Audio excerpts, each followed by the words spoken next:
మొన్నటికి మొన్న నందిగాంలో బస్సు ప్రమాద సందర్భంలో భారత ప్రధాని చేత ఈ భారతదేశంలో ఉత్తమ కలెక్టర్గా అవార్డు పొందినటువంటి కృష్ణా జిల్లా కలెక్టరు కె బాబు మీద ఆయన దౌర్జన్యాన్ని మీడియాలోనూ చూసాం. ఆయన్ని సాక్షాత్తు సెంట్రల్ జైలుకి పంపిస్తా అన్నాడు. ఆయన్ని డాక్టర్ల చేతుల్లో కాగితాలు లాక్కున్నాడు. ఇష్టారీతిన ఆయన ప్రవర్తించిన తీరును మనం చూసాం. ఇవాళ మేము అడుగుతా ఉన్నాం, ఇవాళ ఒక చిన్న సంఘటన జరిగితే ప్రభుత్వంలో భాగస్వాములైనటువంటి మేము అధికార ప్రభుత్వంలో ఉన్నా విజ్ఞతతో ఆలోచించి భేషజాలికి పోకుండా సాక్షాత్తు కమిషనర్ కార్యాలయానికి వెళ్ళి అధికారులకి మేము సారీ చెప్పి వచ్చాం. నువ్వు ఒక ప్రతిపక్ష నాయకుడిగా కనీసం జరిగిన సంఘటనల మీద విచారం కూడా వ్యక్తం చేయనటువంటి మూర్ఖుడు జగన్మోహన్ రెడ్డి కాదా అని అడుగుతా ఉన్నాం. దాని గురించి అసెంబ్లీలో చర్చిస్తూ ఉంటాడు, ఇష్టారీతిని మాట్లాడుతూ ఉన్నాడు.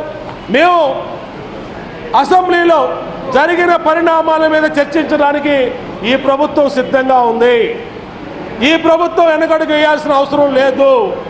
కాంగ్రెస్ ప్రభుత్వ హయాంలో ఐఏఎస్ అధికారి శ్రీలక్ష్మి కానీ, బీపీ ఆచార్య కానీ, వెంకటరామరెడ్డి కానీ, అలాగే పారిశ్రామికవేత్తలు నిమ్మగడ్డ ప్రసాద్ కానీ, కోనేరు ప్రసాద్ కానీ ఏ విధంగా నీ వల్ల జైలు పాలు అయిపోయి వాళ్ళ కుటుంబాల్లో వాళ్ళు మానసికంగా ఏ విధంగా ఇబ్బంది పెట్టారో తెలుగుదేశం ప్రభుత్వ హయాంలో ఈ 2.5 సంవత్సరాల్లో ఐఏఎస్లు కానీ ఐపీఎస్లు కానీ ఎటువంటి ఒత్తిళ్లు లేకుండా ధైర్యంగా మంత్రి చెప్పినా, పార్లమెంట్ సభ్యుడు చెప్పినా, ఎమ్మెల్యే చెప్పినా సరే రూల్ ప్రకారం నడుచుకుంటున్నటువంటి ఈ ప్రభుత్వంలో ఐఏఎస్ అధికారులు కానీ అధికారులు పరిపాలన మీద చర్చించడానికి సిద్ధంగా ఉన్నామని సందర్భంగా తెలియజేస్తా ఉన్నాం.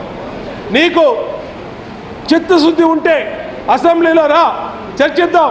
నీ ప్రభుత్వంలో ఏం జరిగింది, ఈ 2.5 సంవత్సరాల్లో ఏం జరిగింది, నువ్వు ప్రతిపక్ష నాయకుడిగా ఏం చేశావు, అన్ని విషయాల మీద కూడా కులంకుషంగా చర్చించడానికి ప్రభుత్వం అన్ని రకాలుగా ముందుకొస్తూ ఉంది.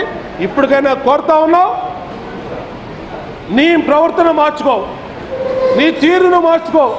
అధికార పార్టీ సభ్యులు జరిగిన పొరపాటుకి సాక్షాత్తు వాళ్ళ కార్యాలయానికి వెళ్ళి క్షమాపణ చెప్పినటువంటి తీరుని ఇవాళ ప్రజలు హర్షిస్తూ ఉన్నారు, అందరూ హర్షిస్తూ ఉన్నారు. అధికారులు కూడా ఎప్పుడూ ఇలాంటిది చరిత్రలో జరగలేదండి. ఒక పొరపాటు చేస్తే గతంలో మమ్మల్ని బ్లాక్మెయిల్ చేసి బెదిరించేవాళ్ళు ఇవాళ అధికార పార్టీ పార్లమెంట్ సభ్యులు, ఎమ్మెల్యేలు, ఎమ్మెల్సీలు మా దగ్గరకు వచ్చి క్షమాపణలు కోరారంటే మేము మీకు మీ విజ్ఞతకి మేము అభినందిస్తూ ఉన్నామండి, స్వాగతిస్తూ ఉన్నామండి అని చెప్పి అధికారులు మాట్లాడుతున్నటువంటి సందర్భంలో వీళ్ళు ఇష్టారీతిన మాట్లాడుతుంది సరికాదు. ప్రభుత్వం జరిగిన విషయాలన్నింటి మీద కూడా అసెంబ్లీలో శాసనసభలో చర్చించడానికి సిద్ధంగా ఉందని కూడా ఈ సందర్భంగా తెలియజేస్తా ఉన్నాం.